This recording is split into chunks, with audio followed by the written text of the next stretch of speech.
आणि आताची महत्त्वाची बातमी, शेतकऱ्यांच्या हातातोंडाशी आलेला घास हिरावला गेला असं रोहित पवारांनी म्हटलं। अवकाळीमुळे झालेल्या नुकसानीचे तातडीने पंचनामे करावेत अशी मागणी रोहित पवार यांनी केली आहे। पंचनामे करून शेतकऱ्यांना तात्काळ नुकसान भरपाई द्या अशी मागणीही रोहित पवार यांनी केली आहे। रोहित पवार यांचा ट्विट आहे ते आपण पाहूया। नैसर्गिक संकट राज्यातील शेतकऱ्यांना कायमच पाचवीला पोहोचलं असून राज्यामध्ये गेल्या 2 दिवसांपासून झालेल्या अवकाळी गारपिटीमुळे छत्रपती संभाजीनगर, जालना, धाराशिव, कोल्हापूर, अकोला, सांगली, अहिल्यानगर, परभणी, बुलढाणा आणि नाशिकसह इतरही जिल्ह्यांमध्ये गहू, ज्वारी, कांदा, द्राक्ष, कलिंगडसह अन्य पिकांचं अतोनात नुकसान झालं आहे। हातातोंडाशी आलेला घास अवकाळीने हिरावला गेल्यामुळे शेतकरी हवालदिल झाला आहे।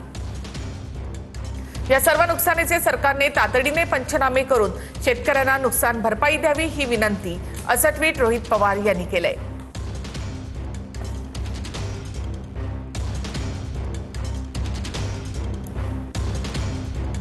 तर अहिल्यानगरच्या पारनेर तालुक्यामधील ढवळपुरी आणि परिसरामध्ये वादळी वाऱ्यासह गारपीट झाली।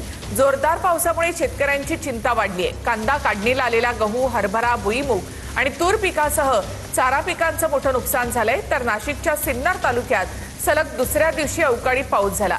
तर बुलढाण्याच्या चिखली, लोणार तालुक्यात गारपीट झाली। यामध्ये कांदा, गहू, हरभरा, आंबा यासह इतर पिकांचं मोठं नुकसान झालेलं आहे।